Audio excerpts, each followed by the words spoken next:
holidays can break your heart when the people you love are missing from your table. Hi, I'm Marie Morin. I'm a therapist and an estrangement coach, and I help parents and adult children navigate distance and rebuild emotional safety, starting with calm, clarity, and compassion. When you've experienced estrangement or family distance, even the sparkle of lights can ache.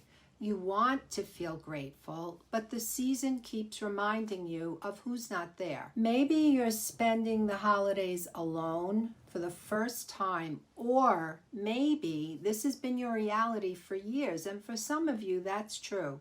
You're not alone in feeling that way. Even when the holidays look like nothing that they used to, you can still create moments of calm and meaning for you. I'm going to share in this video a few steps that can help you move through this season with steadiness and self-compassion. You're going to learn gentle practices that can bring comfort even if connection feels far away. So I want to tell you about a client I had, a mother who I worked with last year, and she told me that she couldn't bring herself to set her dinner table. Her son, one of her sons, hadn't spoken to her in 2 years, and that empty chair felt like proof of everything she'd lost. Instead of forcing herself to celebrate, she decided to create a routine, a small ritual. One candle, one memory, one deep breath of gratitude for what still remained. And let's face it, it didn't erase the pain, but it made the day feel sacred instead of hollow. That's the power of acknowledgement. We can honor what's missing and still find meaning in what's here. When we feel abandoned or rejected, the holidays can magnify every wound. You see families together and your body reminds you of what's missing. The mind jumps between memories, how it used to be, and fears that it will never change. Some people try to escape the pain by staying busy. Others withdraw completely. Neither brings us peace, but I get it, because healing isn't about doing more or doing nothing.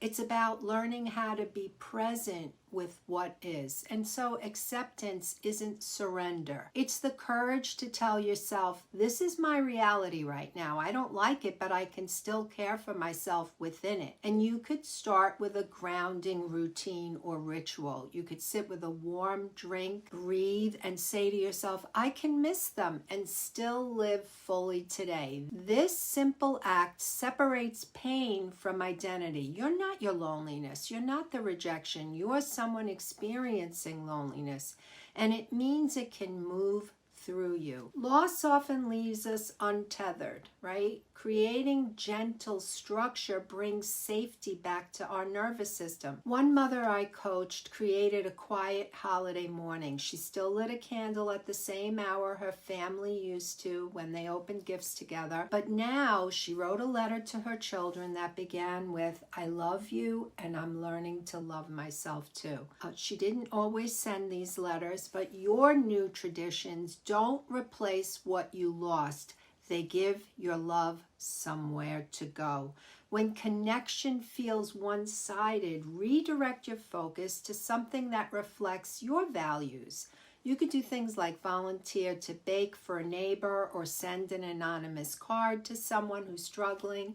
The goal isn't distraction, okay? It's movement. Focus that stays trapped in our pain becomes despair. Focus that's expressed with compassion becomes healing. If you decide to reach out to family and do so from steadiness and not panic, writing something brief and kind without the expectation, you can say something like, thinking of you and wishing you peace this season. What matters most is that your actions align with who you are, not with how others behave. That's emotional maturity, staying true to your values even when others cannot meet you there. If this season feels overwhelming or lonely, I created a free holiday support guide to help you move through the next few weeks with more steadiness and self-compassion. It includes calming exercises, gentle rituals, and reflection prompts designed specifically for people facing estrangement or emotional distance during the holidays. You can download it using the link in the description box. You may not control who sits at your table this year, but you can control the tone of your own heart. The holidays are not a test of happiness, okay?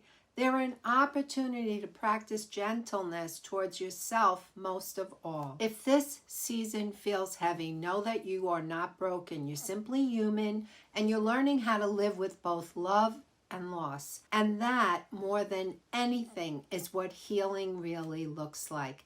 If this conversation helped you feel less alone, take a moment to share it with someone who might need it too. And let me know in the comments below what small comfort helps you through the holidays.